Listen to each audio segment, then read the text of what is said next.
মনের কিছু কথা বারবার যার কাছে নিজের জন্য ভালোবাসা চাইতে হয় সেখানে কি আসলেই ভালোবাসা থাকে? যার কাছে বারবার নিজের গুরুত্ব অভিমান ভরা কথা দিয়ে বোঝাতে হবে, তার কাছে কি আসলেই গুরুত্ব থাকে? যে মানুষটার কাছে সবসময় তার সময় মতো নিজের জন্য সময় পেতে হবে, সে মানুষটা কি আসলে সময় করতে পারবে আপনার জন্য? যে মানুষটা বারবার বলা সত্ত্বেও আপনার কষ্টগুলোকে বুঝতে পারে না, সে কি আদৌ বুঝবে আপনাকে? কারো থেকে বারবার চেয়ে কিছুতে সাময়িক খুশি হওয়া যায়, কিন্তু মনের ভিতরে শান্তি পাওয়া যায় না। জি, তেমনি একতরফাতেও কোনো কিছু হয় না। দুই তরফ থেকে যেটা হয় সেটাকে বলা হয় ভালোবাসা। হ্যালো, আসসালামু আলাইকুম। আমি Jhumurkia from my page blog by Jhumurkia. আজকে সারাদিন কি করেছি মানে গতকালকে সেগুলোই আপনাদের সাথে শেয়ার করব। আর খুব বেশি কিছু করিনি, অল্প একটু রান্নাবাড়া করতে গিয়েছিলাম। তার মাঝখান থেকে আম্মু কল দিয়েছিল বাসায় যাওয়ার জন্য, তো কোনো মতো একটু ভাজি করেছিলাম, দেন একটু মুরগির মাংস রান্না করেছিলাম। তো ভাজিটা কাটতে কাটতে একটু আপনাদের সাথে শেয়ার করা হয়েছে, কিন্তু আর বাকি কিছুই শেয়ার করা হয়নি। আর আমি কিন্তু সবসময় ভাজি এভাবে নর্মালি সব কিছু একসাথে কেটে ধুয়ে বসিয়ে দিই, কারণ আমার না বিরক্তিকর ফিল হয়। আমি কখনোই ওইভাবে পেঁয়াজটা লাল করে তারপর ভাজি রান্না করি না, কারণ দেখা যায় সচরাচর যেই মনে করেন ভাজিটা একরকমই হবে, তো আমি কেন কষ্ট করে ওইভাবে ভাজিটা রান্না করতে যাব। যাই হোক, তারপরে কিন্তু আমার আর বাসায় হওয়া ওঠেনি।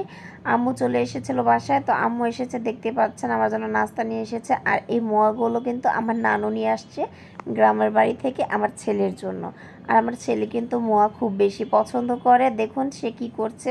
তার জন্য সে মোয়াগুলো নিয়ে এসেছে, আর ওই ছোট ছোট গাড়িগুলো নিয়ে আসছে আমার নানু।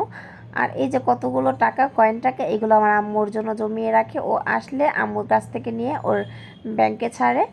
সো এই যে দেখুন নানুর ভালোবাসা, নানু কি সুন্দর সুন্দর একটা লাউ নিয়ে এসেছে, দুইটা ফুলকপি নিয়ে এসেছে। এগুলো আম্মু গ্রামের বাসা থেকে অনেকগুলো নিয়ে এসেছে, যদিও মানে তার জন্য নিয়ে এসেছে, আমার জন্য নিয়ে এসেছে। সো এইগুলো আমার জন্য নিয়েছে কিছু জিনিস। আর এই যে হলুদ মরিচ, এটা গ্রামের থেকে মানে গ্রামের বাড়ি থেকে আনানো হয়েছে। হলুদ মরিচ যে ভাঙানো হয় যেভাবে আর কি, সেভাবে খুব ভালো হয় সেটা।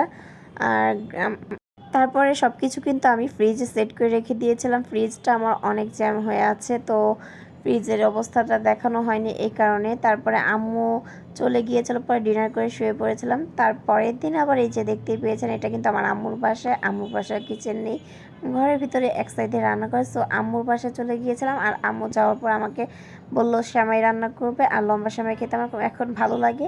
আগে আমি একটুও পছন্দ করতাম না, তবে এখন কিন্তু খুব দারুণভাবে মানে খেতে পছন্দ করি। আম্মু খুব বেশি নারকেল দিয়ে চিনি দিয়ে রান্না করে ভেজে, আমার কাছে খুবই ভালো লাগে।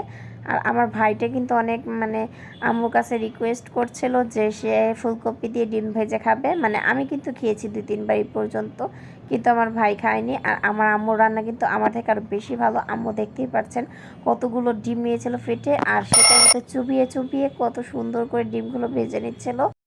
সরি, ডিম না, ফুলকপি। তারপরে আম্মু সেমাই রান্না করে আমার সামনে দিয়ে দিয়েছে, বলল যে ঠান্ডা হলে তুমি একটু নিয়ে খাও। তো ঠান্ডা হওয়ার অপেক্ষা করতে পারছিলাম না, কিন্তু গরম গরম নিয়ে নিয়েছিলাম আমি প্লেটে, যে আমি খাবো। আর আম্মু নারকেলগুলো এত সুন্দর করে কেটেছিল মিহিন করে, পুরো নারকেলগুলো মিশে গিয়েছে একবারে ইয়ার সাথে, সেমাইয়ের সাথে। আর ভাগ্যবশত এখন যেহেতু এই সিজনে ঘরে তেমন বাদাম টাদাম ছিল না, তো এখানে কিশমিশ বাদাম কিছুই দেওয়া হয়নি। তারপরে দেখুন আমার ছেলে কি খুশি, ও কিন্তু তেমন একটা খায় না। তারপরে বাসায় এসে এই তো গরুর দুধ মানে গরম করেছিলাম, তো ছেলের জন্য আমাদের জন্য গরম করেছিলাম, তো একটু নিজেরাও খাচ্ছিলাম, আমি বসে বসে রিল্যাক্স হচ্ছিলাম। হাজব্যান্ডকে দিয়ে আসছি ওই রুমে। সো এই পর্যন্তই আজকে আপনাদের কাছ থেকে বিদায় নেব। আল্লাহ হাফেজ।